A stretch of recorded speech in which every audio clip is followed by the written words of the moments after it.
संसार में प्रचलित सभी धर्म गीता की दूरस्थ प्रतिध्वनि मात्र है। भगवान महावीर, भगवान गौतम बुद्ध, गुरु नानक, कबीर इत्यादि के श्रद्धापूरित तप सिद्धांतों की उच्चतम अभिव्यक्ति गीता है। गीता के वे ही कैसेट सुमन आप सबके समक्ष आत्मदर्शनार्थ प्रस्तुत हैं।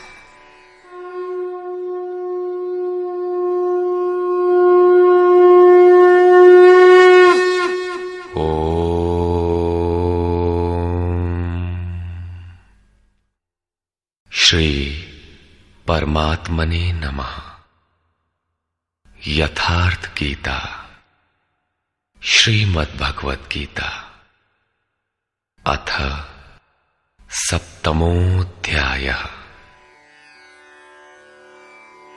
गत अध्यायों में गीता के मुख्य प्रायः सभी प्रश्न पूर्ण हो गए हैं।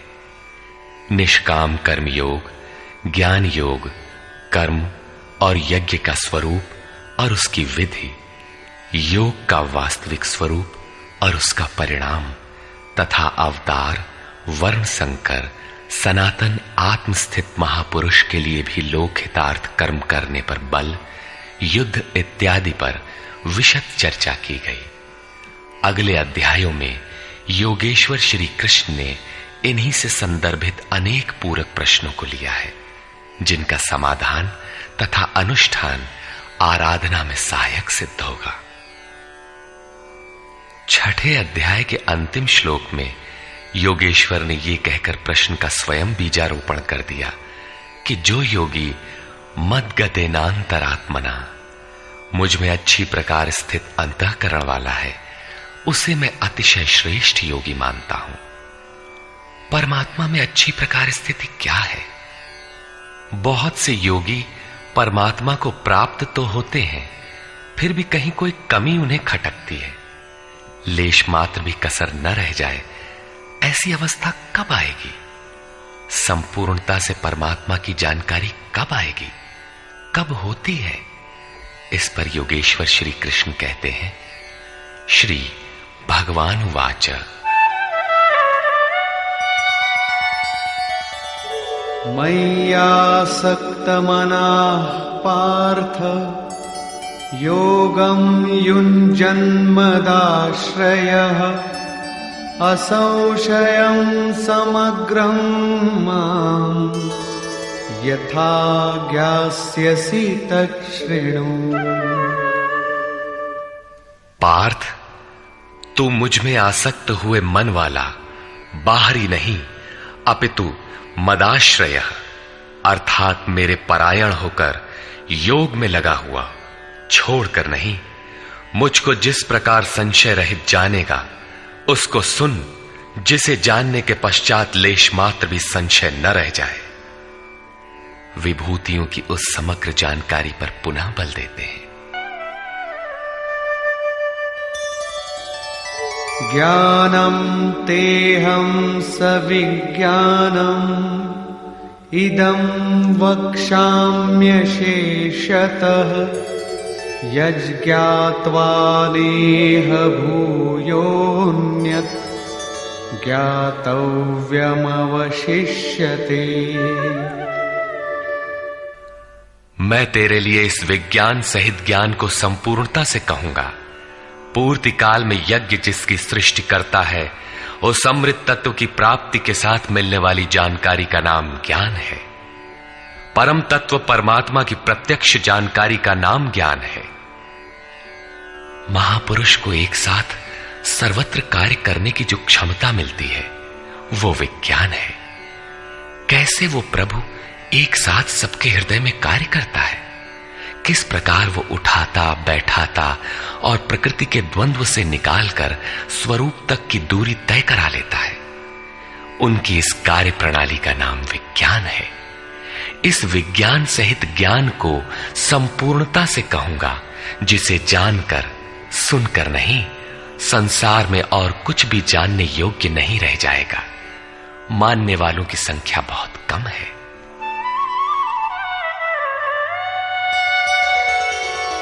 मनुष्याणां सहस्रेषु कश्चिद्यतति सिद्धये यततामपि सिद्धानां कश्चिन्मां वेत्ति तत्वतः। हजारों मनुष्यों में कोई ही मनुष्य मेरी प्राप्ति के लिए यत्न करता है, और उन यत्न करने वाले योगियों में भी कोई विरला ही पुरुष मुझे तत्व अर्थात साक्षात्कार के साथ जानता है। अब समग्र तत्व है कहां? एक स्थान पर पिंड रूप में है अथवा सर्वत्र व्याप्त है? इस पर योगेश्वर श्री कृष्ण कहते हैं, भूमिरापो नलो वायुः खं मनो बुद्धिरेव च अहंकार इतीयं मे भिन्ना प्रकृतिरष्टधा। अर्जुन, भूमि, जल, अग्नि, वायु और आकाश तथा मन, बुद्धि और अहंकार, ऐसे ये 8 प्रकार के भेदों वाली मेरी प्रकृति है। ये अष्टधा मूल प्रकृति है। अपरेयमितस्त्वन्या प्रकृतिं विद्धि मे परां जीवभूतां महाबाहो ययेदं धार्यते जगत्।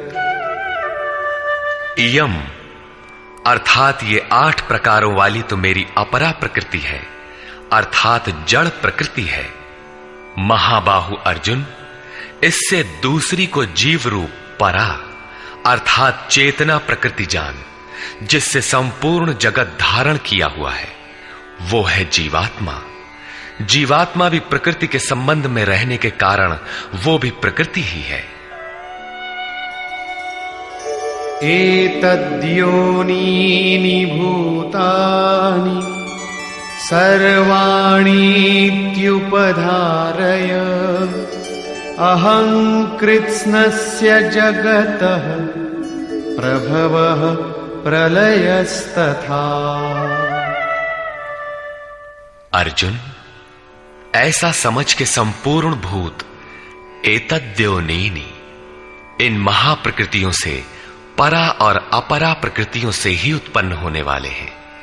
यही दोनों एकमात्र योनि है। मैं संपूर्ण जगत की उत्पत्ति तथा प्रलय रूप हूं, अर्थात मूल कारण हूं। जगत की उत्पत्ति मुझसे है और प्रलय अर्थात विलय भी मुझ में है। जब तक प्रकृति विद्यमान है तब तक मैं ही उसकी उत्पत्ति हूं, और जब कोई महापुरुष प्रकृति का पार पा लेता है तब मैं ही महाप्रलय भी हूं, जो अनुभव में आता है। सृष्टि की उत्पत्ति और प्रलय के प्रश्न को मानव समाज ने कौतूहल से देखा है। विश्व के अनेक शास्त्रों में इसे किसी न किसी तरह समझने का प्रयास चला आ रहा है। कोई कहता है प्रलय में संसार डूब जाता है, तो किसी के अनुसार सूर्य इतना नीचे आ जाता है कि पृथ्वी जल जाती है। कोई इसी को कयामत कहता है कि इसी दिन सबका फैसला सुनाया जाता है, तो कोई नित्य प्रलय, नैमित्तिक प्रलय की गणना में व्यस्त है। किंतु योगेश्वर श्री कृष्ण के अनुसार प्रकृति अनादि है, परिवर्तन होते रहे हैं, किंतु ये नष्ट कभी नहीं हुई। भारतीय धर्म ग्रंथों के अनुसार मनु ने प्रलय देखा था। इसके साथ 11 ऋषियों ने मत्स्य की सींग में नाव बांधकर हिमालय के एक उत्तुंग शिखर की शरण ली थी। लीलाकार श्री कृष्ण के उपदेशों एवं जीवन से संबंधित उनके समकालीन शास्त्र भागवत में मृकंड मुनि के पुत्र मार्कंडेय जी द्वारा प्रलय का आंखों देखा हाल प्रस्तुत है। वे हिमालय के उत्तर में पुष्पभद्रा नदी के किनारे रहते थे।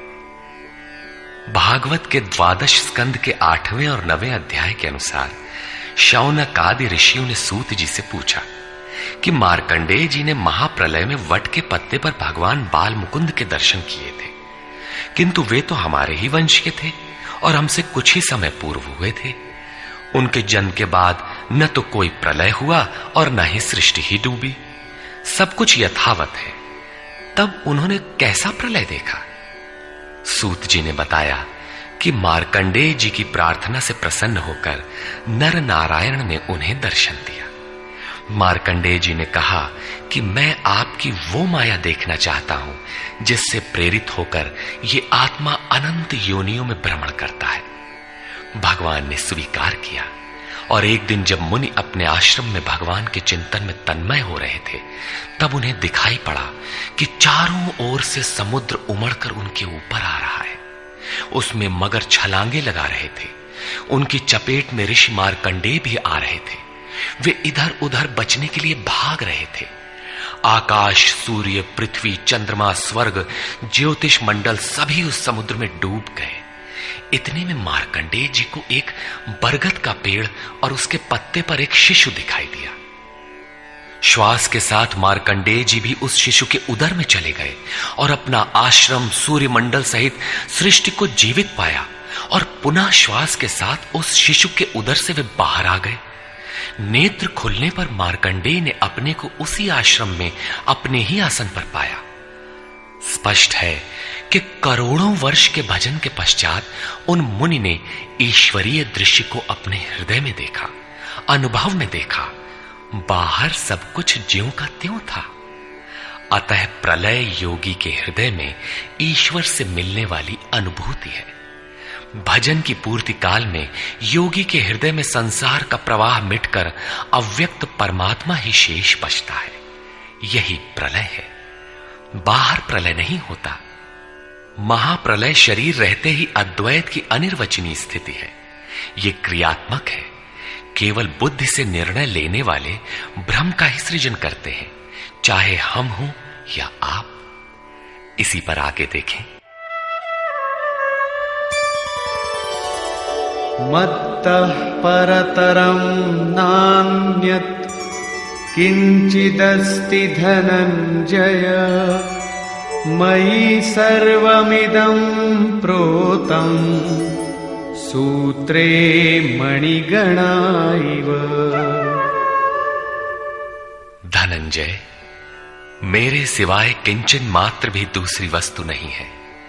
ये संपूर्ण जगत सूत्र में मणियों के सदृश मेरे में गुथा हुआ है तो, परंतु जानेंगे कब? जब इस अध्याय के प्रथम श्लोक के अनुसार अनन्यासक्ति अर्थात भक्ति से मेरे परायण होकर योग में उसी रूप से लग जाए। इसके बिना नहीं, योग में लगना आवश्यक है।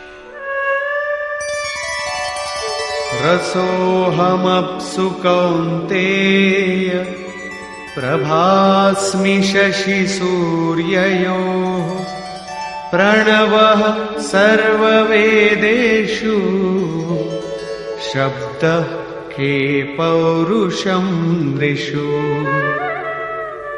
कौन्तेय, जल में मैं रस हूं, चंद्रमा और सूर्य में प्रकाश हूं, संपूर्ण वेदों में मैं ओंकार हूं।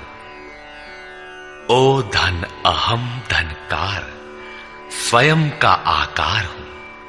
आकाश में शब्द और पुरुषों में पुरुष तत्व हूं, तथा मैं पुण्यो गंधः पृथिव्यां च तेजश्चास्मि विभावसौ जीवनं सर्वभूतेषु तपश्चास्मि तपस्विषु। पृथ्वी में पवित्र गंध और अग्नि में तेज हूं, संपूर्ण जीवों में उनका जीवन हूं और तपस्वियों में उनका तप हूं। बीजं मां सर्वभूतानां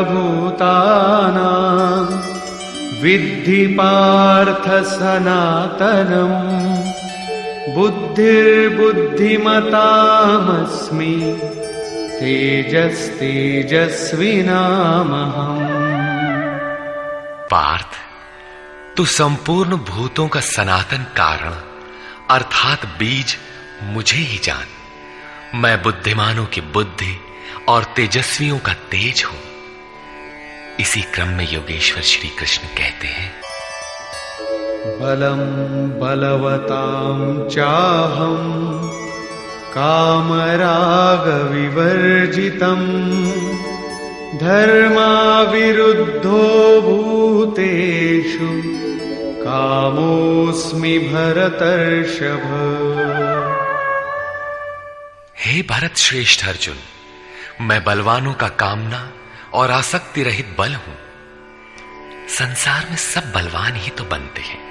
कोई दंड बैठक लगाता है, कोई परमाणु इकट्ठा करता है, किंतु नहीं, श्री कृष्ण कहते हैं कि काम और राग से परे जो बल है वो मैं हूं, वही वास्तविक बल है। सब भूतों में धर्म के अनुकूल कामना मैं हूं। परब्रह्म परमात्मा ही एकमात्र धर्म है जो सबको धारण किए हुए है। जो शाश्वत आत्मा है वही धर्म है। जो उससे अविरोध रखने वाली कामना है मैं हूं। आगे भी श्री कृष्ण ने कहा कि अर्जुन, मेरी प्राप्ति के लिए इच्छा कर। सब कामनाएं तो वर्जित है, किंतु उस परमात्मा को पाने की कामना आवश्यक है, अन्यथा आप साधन कर्म में प्रवृत्त नहीं होंगे। ऐसी कामना भी मेरी ही देन है।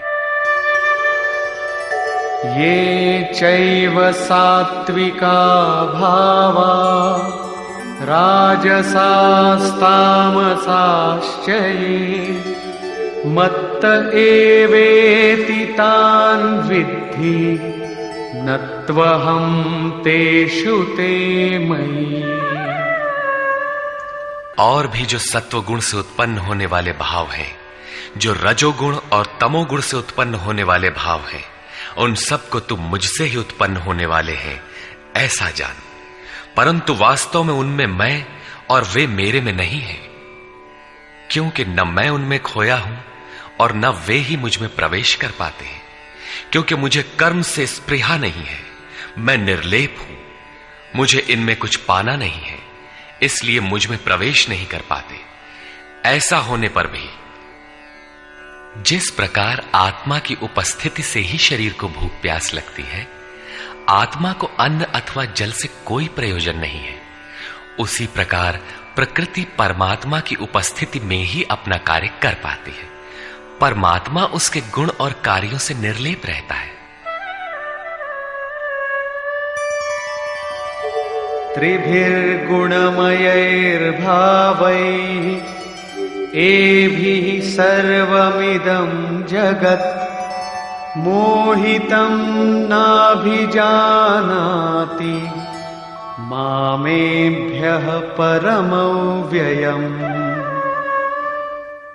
सात्विक, राजस और तामस, इन तीन गुणों के कार्य रूप भावों से यह सारा जगत मोहित हो रहा है। इसलिए लोग इन तीनों गुणों से परे मुझ अविनाशी को तत्व से भली प्रकार नहीं जानते। मैं इन तीनों गुणों से परे हूं, अर्थात जब तक अंश मात्र भी गुणों का आवरण विद्यमान है तब तक कोई मुझे नहीं जानता। उसे अभी चलना है, वो राही है।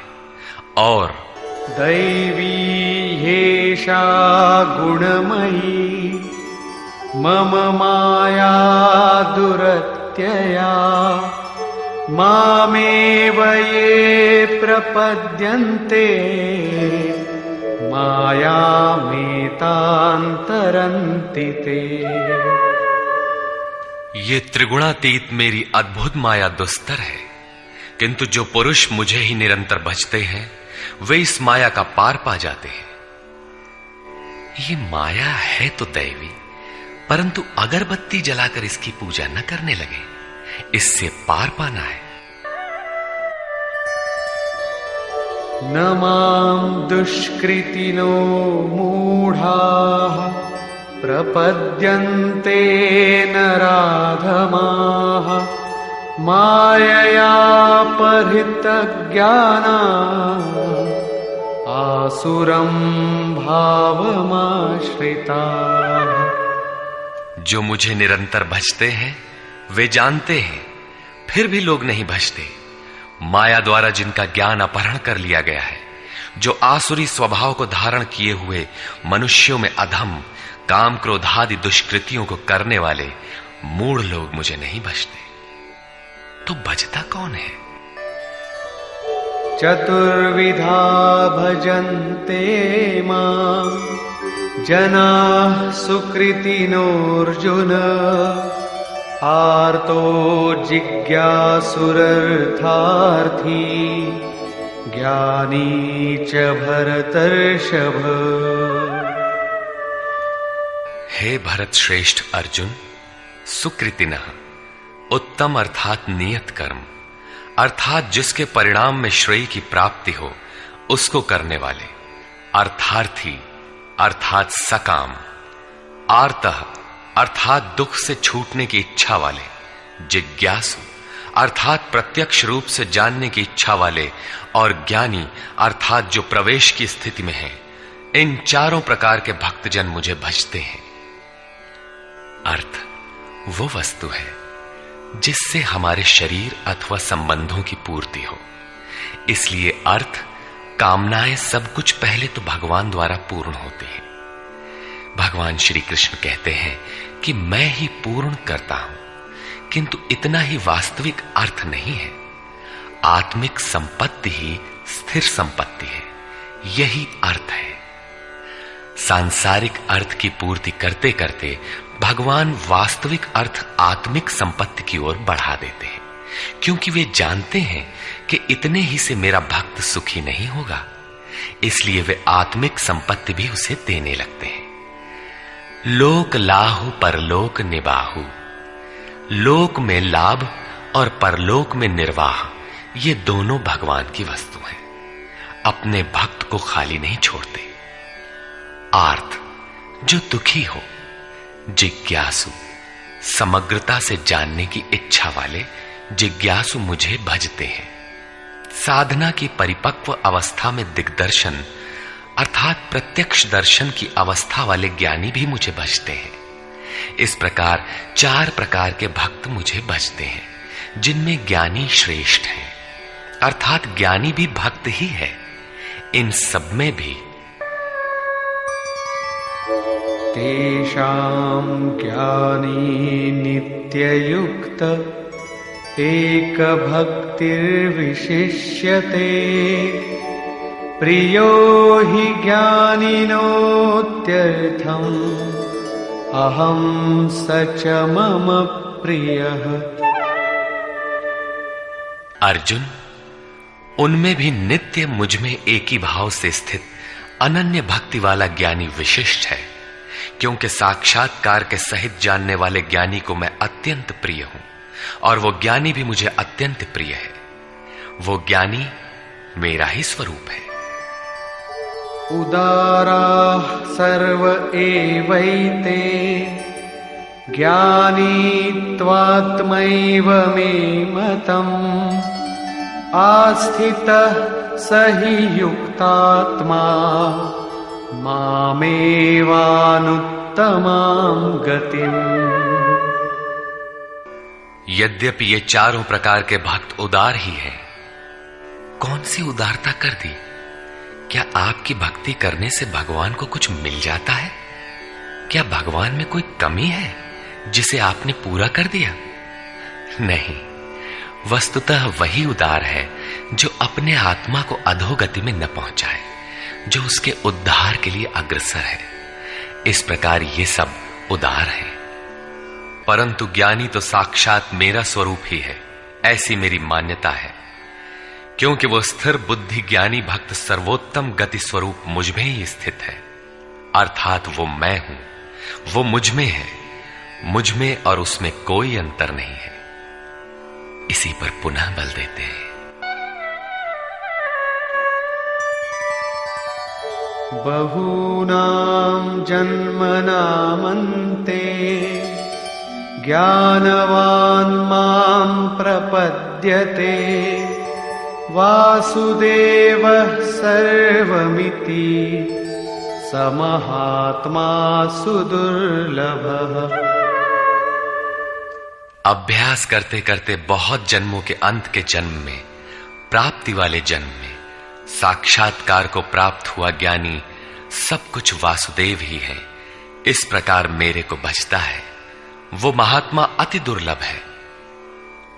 वो किसी वासुदेव की प्रतिमा नहीं गढ़वाता, बल्कि अपने भीतर ही उस परम देव का वास पाता है। उसी ज्ञानी महात्मा को श्री कृष्ण तत्वदर्शी भी कहते हैं। इन्हीं महापुरुषों से बाहर समाज में कल्याण संभव है। इस प्रकार के प्रत्यक्ष तत्वदर्शी महापुरुष श्री कृष्ण के शब्दों में अति दुर्लभ है। जब श्रेय और प्रेय अर्थात मुक्ति और भोग दोनों ही भगवान से मिलते हैं, तब तो सभी को एकमात्र भगवान का भजन करना चाहिए। फिर भी लोग उन्हें नहीं भजते। क्यों? श्री कृष्ण के ही शब्दों में, कामैस्तैस्तैर्हितज्ञानाः प्रपद्यन्तेऽन्यदेवताः तन्तन्नियममास्थाय प्रकृत्या नियताः स्वया। वो तत्वदर्शी महात्मा अथवा परमात्मा ही सब कुछ है। लोग ऐसा समझ नहीं पाते, क्योंकि भोगों की कामनाओं द्वारा लोगों का विवेक अपहरण कर लिया गया है। इसलिए वे अपनी प्रकृति अर्थात जन्म जन्मांतरों से अर्जित संस्कारों के स्वभाव से प्रेरित होकर मुझ परमात्मा से भिन्न अन्य देवताओं और उनके लिए प्रचलित नियमों की शरण लेते हैं। यहां अन्य देवता का प्रसंग पहली बार आया है। यो यो यां यां तनुं भक्तः श्रद्धयार्चितुमिच्छति तस्य तस्याचलां श्रद्धां तामेव विदधाम्यहम्। जो जो सकामी भक्त जिस जिस देवता के स्वरूप को श्रद्धा से पूजना चाहता है, मैं उसी ही देवता के प्रति उसकी श्रद्धा को स्थिर करता हूं। मैं स्थिर करता हूं, क्योंकि देवता नाम की कोई वस्तु होती तब तो वो देवता ही श्रद्धा को स्थिर करता। सतया श्रद्धया युक्तः तस्याराधनमीहते लभते च ततः कामान् मयैव विहितान् हितान्। वो पुरुष उस श्रद्धा से युक्त होकर उस देव विग्रह के पूजन में तत्पर होता है और उस देवता के माध्यम से मेरे ही द्वारा निर्मित उन इच्छित भोगों को निसंदेह प्राप्त होता है। भोग कौन देता है? मैं ही देता हूं। उसकी श्रद्धा का परिणाम है भोग, न कि किसी देवता की देन। किंतु वो फल तो पा ही लेता है, फिर इसमें बुराई क्या है? इस पर कहते हैं,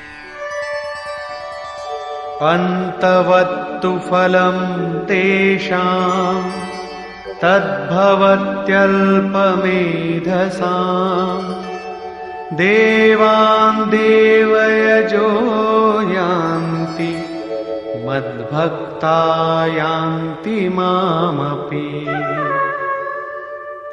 परंतु उन अल्प बुद्धि वालों का वो फल नाशवान है।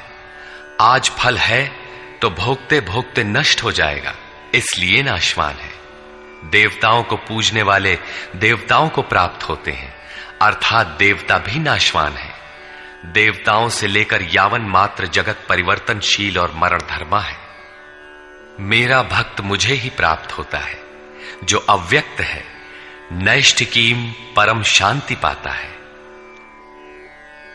देवता हृदय के अंतराल में परम देव परमात्मा के देवत्व को अर्जित कराने वाले सद्गुणों का नाम है। थी तो ये अंदर की वस्तु, किंतु कालांतर में लोगों ने भीतर की वस्तु को बाहर देखना प्रारंभ कर दिया। मूर्तियां गढ़ ली, कर्मकांड रच डाले और वास्तविकता से दूर खड़े हो गए। श्री कृष्ण ने इस भ्रांति का निराकरण उपर्युक्त 4 श्लोकों में किया।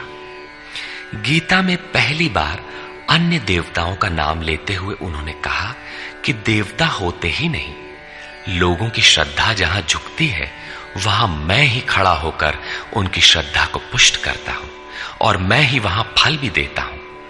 वो फल भी नश्वर है। फल नष्ट हो जाते हैं, देवता नष्ट हो जाते हैं और देवताओं को पूजने वाला भी नष्ट हो जाता है।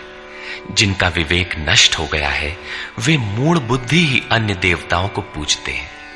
श्री कृष्ण तो यहां तक कहते हैं कि अन्य देवताओं को पूजने का विधान ही अयुक्ति संगत है।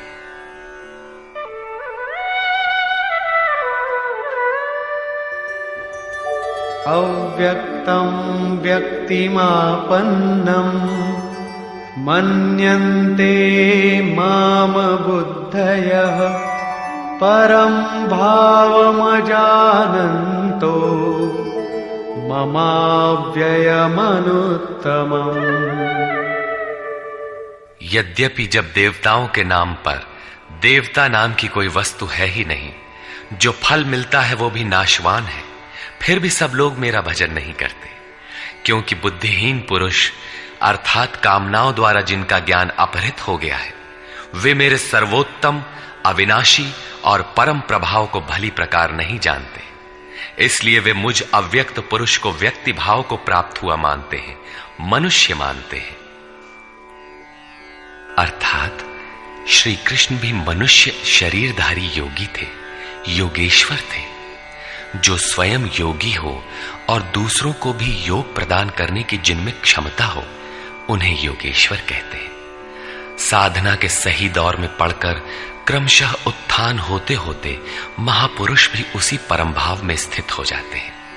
शरीरधारी होते हुए भी वे उसी अव्यक्त स्वरूप में स्थित हो जाते हैं। फिर भी कामनाओं से विवश मंद बुद्धि के लोग उन्हें साधारण व्यक्ति ही मानते हैं। वे सोचते हैं कि हमारी ही तरह तो ये भी पैदा हुए हैं, भगवान कैसे हो सकते हैं। उन बेचारों का दोष भी क्या है, दृष्टिपात करते हैं तो शरीर ही दिखाई पड़ता है। वे महापुरुष के वास्तविक स्वरूप को देख क्यों नहीं पाते। इस पर योगेश्वर श्री कृष्ण से ही सुने। नाहं प्रकाश सर्वस्य योगमाया समावृतः मूढ़ोऽयं नाभिजानाति लोको मामजमव्ययम्। सामान्य मनुष्य के लिए माया एक पर्दा है जिसके द्वारा परमात्मा सर्वथा छिपा है। योग साधना समझकर वो इसमें प्रवृत्त होता है। इसके पश्चात योग माया अर्थात योग क्रिया भी एक आवरण ही है। योग का अनुष्ठान करते करते उसकी पराकाष्ठा योगारूढ़ता आ जाने पर वो छिपा हुआ परमात्मा विदित होता है। योगेश्वर कहते हैं कि मैं अपनी योग माया से ढका हुआ हूं। केवल योग की परिपक्व अवस्था वाले ही मुझे यथार्थ देख सकते हैं। मैं सबके लिए प्रत्यक्ष नहीं हूं।